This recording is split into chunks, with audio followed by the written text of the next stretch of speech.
ہر رات زنا کرنے والا شخص جو ایک ایک رات پہ 15 لاکھ روپے پہ عورت لڑکی کو لے کے آتا تھا اور اس کے ساتھ زنا کرتا تھا، لیکن ایسا کیا ہوا کہ اتنے بڑے زانی کو، اتنے بڑے گناہگار کو اللہ تبارک و تعالیٰ نے جنتی بنا دیا، اس کو جنت میں بھیج دیا، حالانکہ اس کی پوری زندگی زنا میں گزر گئی۔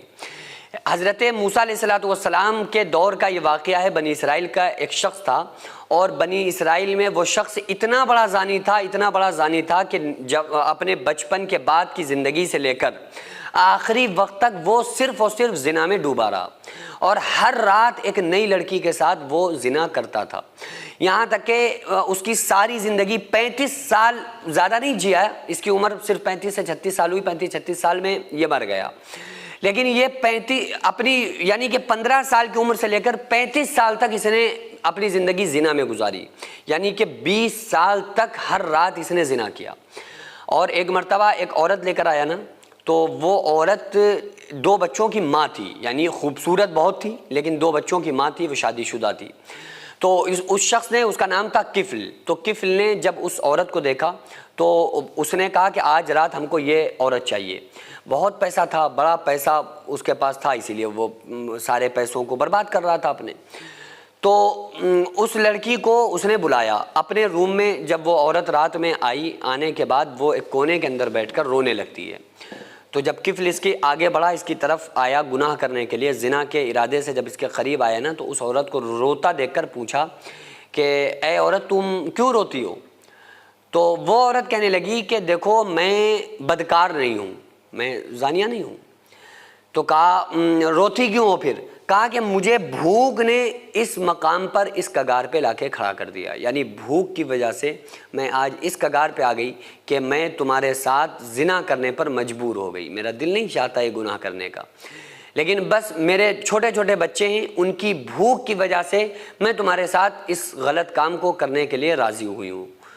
تو اس کی یہ بات سن کے کفل کے دل پر ایسا اثر ہوا کہ اس کی آنکھوں سے آنسو جاری ہو گئے، اور وہ شخص کہنے لگا کہ اے عورت آج سے تم میری بہن ہو، جاؤ موج کرو، یہ 15 لاکھ روپے بھی تمہیں مبارک، اور میں نے تمہیں چھوڑ دیا، میں آج تمہارے ساتھ ہی نہیں، آج سے کسی کے ساتھ اس غلط کام کو نہیں کروں گا، اور جاؤ آج سے تم میری بہن ہو، آج کے بعد تمہیں کسی بھی چیز کی ضرورت پڑے اپنے بھائی سے مانگ لینا، اور یہ 15 لاکھ روپے لو اور تم جاؤ۔ اس دور کے حساب سے میں بتا رہا ہوں کہ 15 لاکھ روپے بنے اس دور کے اعتبار سے۔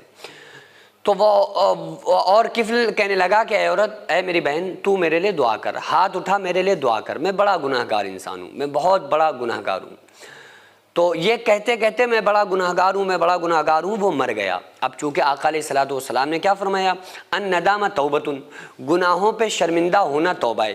تو اسے ندامت ہوئی نا اپنے گناہوں پہ، اسی کے لیے اس نے اس کو چھوڑا بھی اور اس سے کہا بھی کہ چلو تم میرے لیے دعا کرو کہ اللہ تعالیٰ مجھے معاف کرے۔ وہ نادم ہوا، رویا، آنکھوں سے آنسو نکلے، لیکن یہ رات میں اندر اس کمرے کے اندر کیا ہوا کسی کو نہیں پتا۔ اس کی موت آ گئی، کفل کے پاس موت کا فرشتہ آیا، روح قبض ہو گئی، وہ انسان مر جاتا ہے۔ تو سارے لوگوں میں اس کے یہ کرتوت مشہور تھے کہ بہت بڑا گناہ گار ہے، بہت بڑا زانی ہے۔ تو اب بھائی ظاہر سی بات ہے کہ ایسے گناہ گار کا جو سارے لوگوں میں بدکار مشہور ہے، اس کا نماز جنازہ کون پڑھے گا؟ کوئی اس سے بولنا پسند نہیں کرتا تھا، اچھا انسان، تو اس کا جنازہ کون پڑھتا؟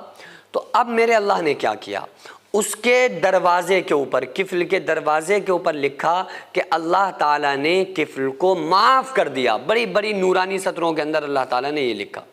اس کے اوپر دروازے پہ جب لکھا ہے نا، تو لوگ آئے تو اس میں اللہ نے کفل کو معاف کر دیا، تو تاکہ ایسا نہ ہو کہ کہیں اگلے دن کوئی جنازہ نہ پڑے، ایسا نہ ہو اس کو دفنایا ہی نہ جائے۔ تو یہ تو میرا مخلص بندہ بن گیا، کیونکہ اس نے توبہ کر لی۔ گناہ بندے سے ہو جائے، بندہ اللہ سے معافی طلب کر لے تو بس اللہ تعالیٰ معاف فرما دیتا ہے۔ تو اس لیے اگر گناہ ہو گیا تو اس پہ اڑے رہنا نہیں چاہیے، اس پر اللہ تعالیٰ سے معافی طلب کرنا چاہیے، کیونکہ پھر اللہ تعالیٰ غفور الرحیم ہے، بندے کو معاف کر دے گا۔ سینکڑوں ایسے غریب پریوار جو فاقہ کر کے زندگی گزار رہے ہیں، اور بہت سے ایسے مجبور لوگ جو غربت کی وجہ سے بیماریوں سے جوجھ رہے ہیں اور ان کے پاس علاج کرانے کے لیے بھی پیسے نہیں ہیں، تو ان غریب فیملیز کو ہر مہینے ہماری سوسائٹی راشن دیتی ہے اور ان غریبوں کا فری میں علاج کراتی ہے۔ تو آپ لوگ ہمارے ساتھ مل کر ان بیوہ عورتوں اور یتیم بچوں کا سہارا ضرور بنیں، اور ان کے راشن اور دوا علاج کے لیے زیادہ سے زیادہ زیادہ تعاون کریں اور یہ ارادہ کریں کہ غریب کے بچوں کو انشاءاللہ بھوکا نہیں سونے دیں گے، اور ہر ہفتے ہر مہینے آپ لوگوں سے جو بھی ہو سکے آپ تعاون ضرور کریں۔ ان کو 10 سال سے جو لوگ بستر پر پڑے ہوئے ہیں انشاءاللہ تعالی ہم سب مل کر ان غریبوں کا علاج بھی کرائیں گے، اور ہر مہینے انشاءاللہ تعالی ان غریبوں کو ہم راشن پہنچائیں گے۔ یہ سوسائٹی کا اکاؤنٹ نمبر ہے اور یہ اسکینر ہے، آپ لوگ اس اکاؤنٹ پر یا اس اسکینر کے ذریعے آپ غریب فیملیز کی ہیلپ کر سکتے ہیں۔